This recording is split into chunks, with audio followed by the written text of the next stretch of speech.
This is a story about a world obsessed with stuff. It's a story about a system in crisis. We're trashing the planet, we're trashing each other, and we're not even having fun.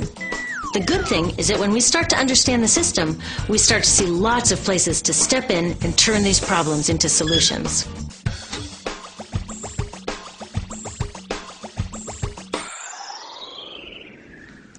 Can I tell you, I love my Pantene Pro V. Of the dozen or so personal care products that I use every day, it's the one I can't live without. It says it gives my dull hair the ultimate cool shine. How does it do that? I was wondering that while I was lathering it in my hair one day, so I read the ingredients right here. Sodium lauryl sulfate, tetrasodium EDTA, methyl isothiazolinone. What is this stuff? I took this list to some scientists who know how to read it. Turns out my Pantene contains a chemical linked to cancer. And lots of other products in my bathroom, from sunscreen to lipstick and even baby shampoo, also contain chemicals linked to cancer or other problems like learning disabilities, asthma, and even damaged sperm. Like most parents, I try to keep my family safe. But now I find out my bathroom is a minefield of toxins? What are we supposed to do? To find out the answers, we have to go back to one of the key features of our materials economy: toxics in, toxics out. If, at the factory, you pour toxic chemicals into a product, like baby shampoo, you're going to wind up with toxic baby shampoo, and toxics in workers, communities, and, babies. So let's take a closer look at this toxic outrage where it seeps into our lives every day, in the bathroom. The average woman in the U.S. uses about 12 personal care products daily. The average man about 6. Each product containing a dozen or more chemicals. Less than 20% of chemicals in cosmetics have been assessed for safety by the industry's safety panel, so we just don't know what they do to us when we use them. Would you fly on an airline that only inspects 20% of its planes? Of course, not all of these chemicals are dangerous, but we know that many are. Some are carcinogens. That means that they can cause cancer. Others are neurotoxins and reproductive toxins, proven to mess up brain development and reproduction in animals. Wait a minute, we're animals too. It's like a giant experiment. We're using all these mystery chemicals and just waiting to see what happens. One thing we do know is that they're getting inside us. I had my body's toxicity levels tested, and I'm loaded with things like mercury, flame retardants, triclosan, and lead. We all are. Even babies are being born pre-polluted. Now, I know we can't live in a lead-free world, but do we have to put lead in our lipstick? I don't know. Maybe it's my fault. Maybe I just bought the wrong thing. At the store, the choices seem endless. I can get lipstick in 49 shades, or shampoo for hair that's too dry, oily, fine, limp, or frizzy. But what about the choices that really matter? Like the choice to buy products that are safe? It turns out the important decisions don't happen when I choose to take a product off the shelf. They happen when companies and governments decide what products should go on the shelves. So who are these companies? This is Procter & Gamble. They're the ones offering me Herbal Essences, the #2 shampoo in the country.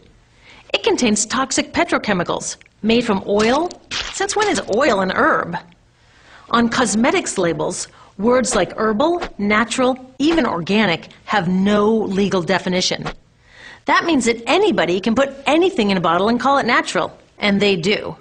I mean, can you imagine a top seller called Petro Essences? Gross. What's even nastier are hair relaxers marketed to 5-year-olds and skin whitening creams.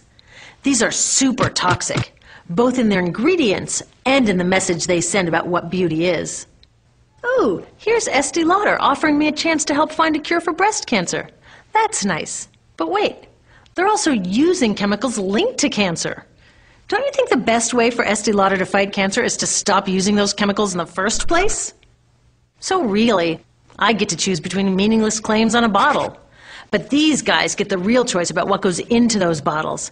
And that happens back here, at the factories where they're formulated. Why do the makers of these products use all these toxics? Are they trying to poison us? No, they're just working from a 1950s mindset when people were totally swept up in better living through chemistry. In all that excitement, they forgot to worry about human health impacts. That was years ago, and they're still using these same old toxic chemicals. Today, big cosmetics companies say the doses of poison in their products are small enough to be harmless. Yeah, maybe if you use them once a year. I guess they never get out and see that their products are being used and combined with other products every day. A little toxic dose under your arms, a little more on your hair, on your lips. And workers in nail and hair salons get dosed all day long. So the industry is used to doing things this way. And they can. Because even now that scientists have linked the chemicals they're using to all sorts of problems, there are no laws to get rid of them. You're thinking, really? Come on, nobody's making sure that the stuff we smear all over our bodies is safe? Nope. The FDA doesn't even assess the safety of personal care products or their ingredients. Since 1938, they've banned just 8 out of over 12,000 ingredients used in cosmetics. They don't even require that all of the ingredients be listed on the label. Now, this is an example where we can all agree a little more government action would be helpful. This lack of regulation leaves a huge hole that the cosmetics industry is all too happy to fill. They set up their own committee to self-police their products, and compliance with their recommendations is voluntary. So the cosmetics industry is making the rules and then deciding whether or not to follow them. So you see, it isn't our fault that these toxic products are in our bathrooms. It's a whole broken system that's ignoring the simple rule: toxics in, toxics out. But we're not helpless. There are resources online that we can use to protect ourselves by identifying the best possible choices in the store. But the real action is with people working to change the system. Because if we really want to solve this problem, we got to start here with these guys. Women, parents, workers, people all over the country are demanding that Congress pass a new law, giving FDA the power to make sure that our personal care products are safe. We need common sense laws based on the precautionary principle. That means that when you're dealing with hazardous chemicals, just err on the side of caution. Let's not debate how much lead should be allowed in lipstick. Just get the toxic chemicals out of our products. Smarter laws would force companies to get past that old 50s mindset and figure out how to get us all clean and shiny without toxic chemicals. Can they? Totally. Many responsible cosmetics companies are already putting safer products on the market. Green chemists are developing substances that are designed to be safe and non-toxic in the first place.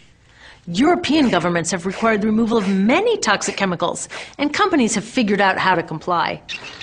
When cosmetics are reformulated to be safe and labeled honestly, then we can feel comfortable with the choices available at the store. We can choose bouncy hair or full hair, shiny lipstick or matte. We can even choose to feel beautiful without using 20 products. But we'll know that whatever we choose, the most important choice, the choice to be safe and healthy, has already been made.